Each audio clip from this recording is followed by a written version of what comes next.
Bonjour à tous, nous revoici pour le 5e épisode des tutoriels sur Land of Lord.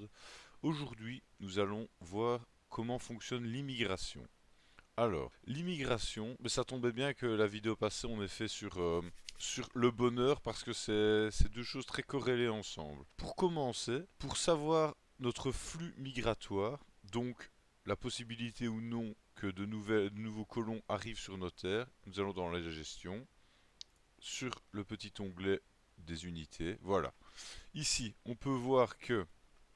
Bon, pas un peu tout voir en fait, mais on peut voir que je suis à moins 69 de flux migratoire. Personne n'arrivera avec moins 69, mais dès que je passe en positif, c'est-à-dire plus 1 en somme, je peux avoir un colon qui arrive. Pour faire monter ce flux migratoire, ou descendre, malheureusement, il y a plusieurs possibilités. Premièrement, en fait, pour savoir notre flux migratoire, le calcul est assez simple. On peut voir, non, c'est pas ici, c'est dans les bâtiments. On peut voir, voilà, ici, que j'ai des logements pour 1381 habitants. Donc ça veut dire que ça, c'est ma population maximum. Pour avoir le flux migratoire, il faut faire un calcul entre le logement disponible et le bonheur de ma population.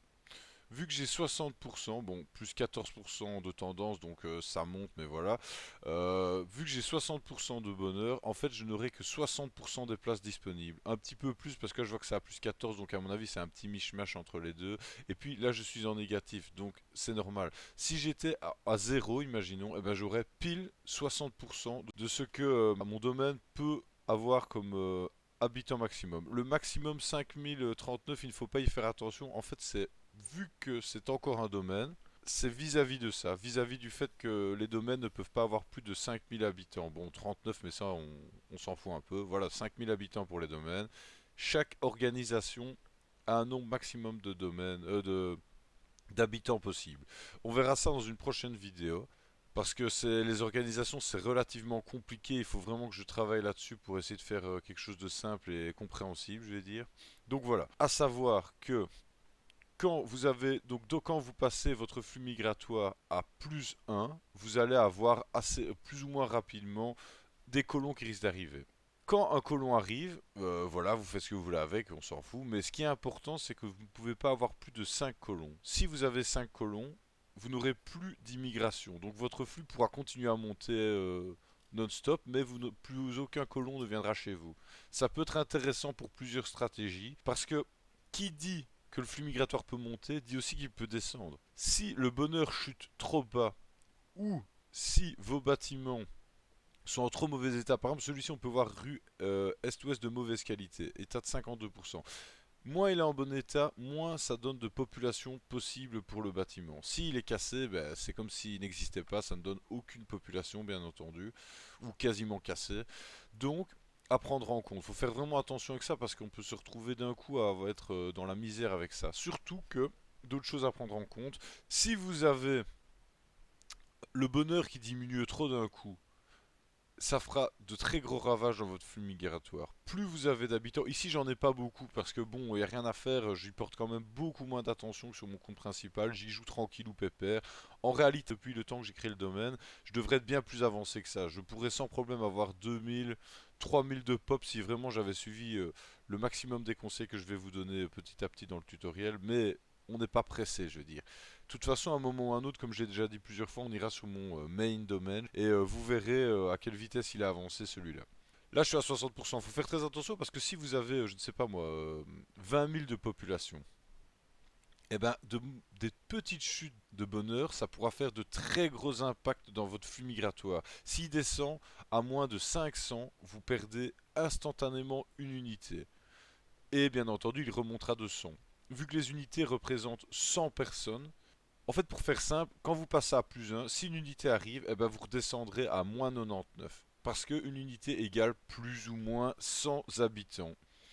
Donc c'est logique que j'ai 9 unités, plus 1 avec mon seigneur, mais mon seigneur ne correspond qu'à une seule unité. Mais du coup, il faut faire attention à ça.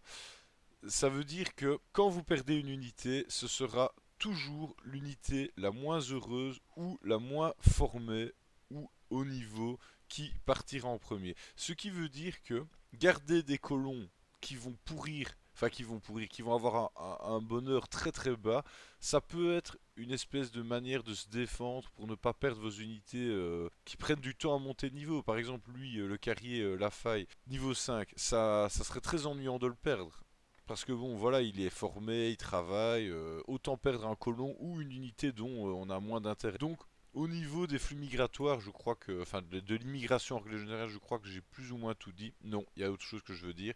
Pour augmenter rapidement son flux migratoire, le plus simple, c'est faire énormément les demandes, faire en sorte que votre peuple soit le plus heureux possible et construire un maximum de rues. Je vais vous le montrer tout de suite. Rue.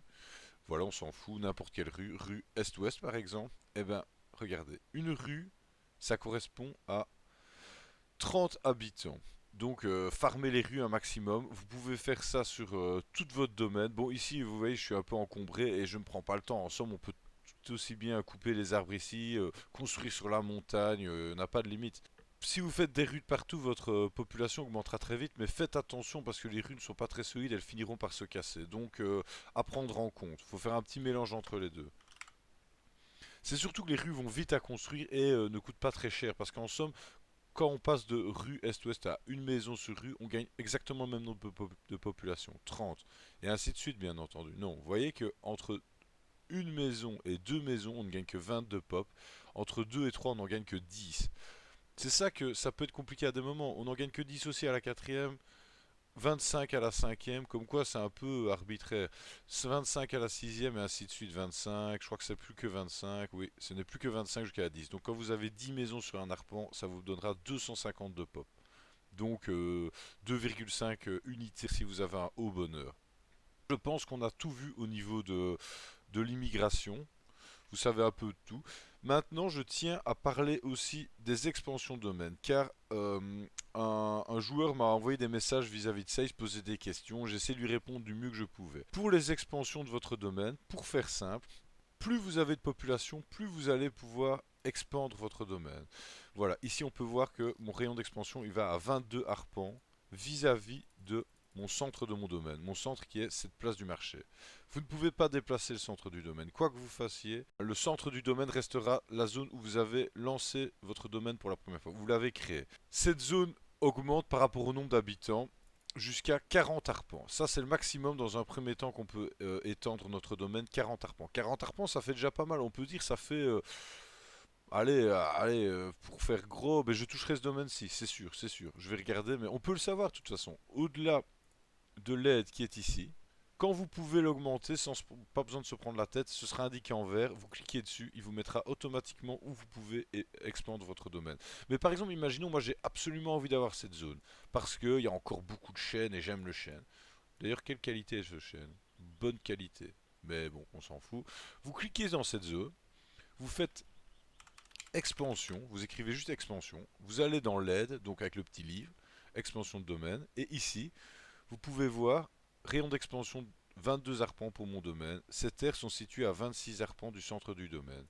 À savoir que les 26 arpents sont pris en compte non pas à la limite ici, mais au centre potentiel de cette nouvelle zone qu'on récupère. Imaginons que cette zone, on ne sait pas la forme qu'elle va faire, mais imaginons que cette zone, elle fait cette forme-là, je ne sais pas si vous voyez bien, donc une forme un peu ainsi, et bien le centre logique sera quelque part ici. Donc ce sera 26 arpents comme ça. Ça peut paraître un peu bizarre, mais il faut savoir que le jeu est déjà prédécoupé à l'avance. Nous, on ne voit pas du tout la découpe du monde, mais toutes les zones de jeu, toutes les cases d'expansion sont déjà créées. Et quand on expand, en fait, on expand une zone qui existe déjà, mais qui n'est pas visible pour nous, pour faire simple. D'ailleurs, parfois, on peut un peu les repérer parce que les arbres, par exemple, ici, il y a des chances que ça fasse un petit peu comme ça, et que les arbres ici ont poussé par la suite, mais souvent, les ressources restent un peu dans leur zone, en fait, dans les zones où on expand. À savoir aussi, une fois que vous avez fait vos 40 arpents, n'ayez crainte, on peut encore expandre son territoire. Lentement, mais on peut encore. Chaque mois passé, vous gagnerez, si vous en avez la possibilité avec votre population, un nouvel arpent que vous pourrez expandre. Donc ça veut dire qu'avec du temps, certaines zones que vous ne pensez pas accessibles, vous les aurez. Ça prend du temps, mais vous les aurez. Exemple, imaginons ce joueur-ci. Un jour ou l'autre, on se rejoindra, c'est obligatoire. Parce que Moi, je vais peut-être avoir ici, lui va peut-être avoir ici, et il y aura peut-être une bande de terre qui seront à plus de 40 arpents de nos deux domaines. Mais un jour ou l'autre, un de nos deux domaines pourra, grâce au harpon en plus chaque mois, s'expandre par là. Ben, je pense que c'est relativement clair. Oui, un autre détail, vous pouvez même vous expandre sur... Ça fait un peu bizarre de dire autant de fois expandre, mais bon, vous pouvez même vous expandre même sur les domaines adverses ou autres, à savoir que cela génère une offense. Les offenses, c'est une mécanique de jeu qui fait que ça calcule, on va dire, l'amour entre deux seigneurs, pour faire ça, enfin l'amour, la tension plutôt. Plus vous avez d'offenses, plus il pourra entreprendre d'actions relativement offensives envers votre seigneur. Dans un premier temps, il pourra juste vous le capturer, imaginons, si l'offense est très haute, il pourra sans problème l'exécuter. Donc vous pouvez, imaginons qu'ici on soit collés. Regardez par exemple, voilà un bon exemple. Ici, ils sont collés tous les deux. Imaginons que ce joueur-là, bon il ne le fera pas je pense parce qu'à mon avis c'est le même joueur, vu la gueule des... Enfin la tête des blasons. Il pourrait sans problème expandre son domaine ici et récupérer cette zone-ci. Il n'y a qu'un seul cas de figure où on ne peut pas le faire, c'est quand il y a des fortifications euh, sur la partie qu'on veut expandre. Je vais vous montrer les fortifications. Ça devrait suffire. On va aller dans donjon, simplement, ce sera plus simple. Bâtiment, ouais, j'aurais pu faire ça directement. Donc bâtiment, fortification, voilà. S'il y a des chaînes, donjons, murailles ou palissades, il n'est pas marqué, mais les palissades, c'est comme des murailles en fait. Donc murailles ou palissades, porte, tour. Ces bâtiments-ci empêchent de pouvoir expandre notre domaine dans le domaine de quelqu'un d'autre. Après, dans tous les cas, je vous conseille vraiment pas d'aller expandre chez quelqu'un d'autre, ce sera une espèce de déclaration de guerre instantanée. Là, je vais essayer d'augmenter la population et essayer, ce sera le but final. Il y aura d'autres vidéos entre, mais le but final de ce domaine, ce serait de passer village. Et ce serait l'occasion pour pouvoir expliquer en détail les organisations pour terminer en beauté. Et pour terminer avec ce domaine, je vous prépare une petite surprise à pas piquer des hannetons, vous verrez. J'espère vraiment que ça vous fera plaisir. Dans tous les cas, je pense avoir dit tout ce que j'avais à dire sur ma vidéo aujourd'hui. Peut-être un autre petit détail. Oui, à chaque fois, je pense que c'est la fin, mais non, c'est pas la fin. Un autre petit détail. On me demandait aussi les unités essentielles. En somme, les unités les plus importantes. C'est compliqué selon l'organisation que vous allez choisir dans le futur et aussi selon vos ambitions. Si vous voulez avancer tranquillement mais sûrement, faites un petit peu comme moi, un petit peu de tout, vous ne vous prenez pas la tête, vous allez glaner un peu à tous les râteliers. Si vous voulez avancer très rapidement pour avoir vite une grosse population et ensuite faire ce que vous voulez, faites beaucoup de charpentiers. Les charpentiers, ils sont excellents pour faire des rues, vous faites des rues de partout, vous blindez de rues. À savoir que cette technique fonctionne bien, mais il faut avoir une très grosse trésorerie pour tenir derrière. Parce que les charpentiers ne rapportent aucun argent. Construire des rues, ça coûte quand même aussi de l'argent. Donc, il y a moyen de trouver un équilibre. L'équilibre, c'est de choisir des métiers qui rapportent beaucoup d'argent. Par exemple, les carrières rapportent quand même pas trop mal d'argent. Les produits finis rapportent pas trop mal d'argent. Voilà. Autre métier qui peut être utile vraiment, c'est en fait c'est aussi selon ce que vous avez chez vous. Les carrières c'est obligatoire selon moi dans tout domaine, même si vous comptez devenir par la suite une noblesse où vous ne pourrez plus avoir de carrière ou même une ville, il faut des carrières pour commencer, c'est indispensable. Les bûcherons, indispensables aussi selon moi. Bien entendu, ça dépend. Si vous n'avez que 3 arbres dans votre domaine, n'allez pas faire des bûcherons. Mais si, comme moi, vous en avez beaucoup, vous pouvez sans problème faire quelques bûcherons. Ils seront vraiment d'une grande utilité. Ils rapporteront peut-être pas énormément d'argent, mais ils vous permettront de faire vos maisons, enfin vos rues, sans trop de problèmes. D'autres unités qui peuvent être sympas, je réfléchis. Tout ce qui est paysan, c'est sympa parce que ça se garde quand même relativement longtemps. Maçon, c'est sympa. À partir du moment où vous voudrez passer vos rues en une maison sur rue, les maçons aideront parce qu'il y a besoin de statistiques de maçonnerie pour aller faire des maisons, tandis que les rues, il n'y a pas vraiment besoin de statistiques de maçonnerie. Toutes les statistiques et tout, nous verrons ça bien entendu plus tard aussi. Voilà, en somme, après, c'est comme vous le sentez.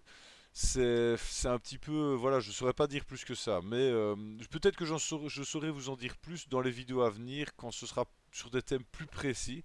Mais en somme, voilà, le plus important pour moi c'est carrière, bûcheron, charpentier. Ça peut paraître barbare, mais c'est peut-être les 3 unités les plus importantes. Peut-être que des gens contradiront, qu'il le fasse en tout cas, il n'y a pas de problème, justement, je n'attends que ça, enfin je n'attends que ça, je n'attends que d'avis positifs ou d'avis négatifs, mais construits bien entendu, et positifs construits aussi. Me dire, ouais, c'est trop bien, ça me fait plaisir, mais je ne sais pas ce qui vous a fait plaisir. Enfin bon, voilà. En tout cas, bonne journée à tous et j'espère que cette vidéo vous aura fait plaisir.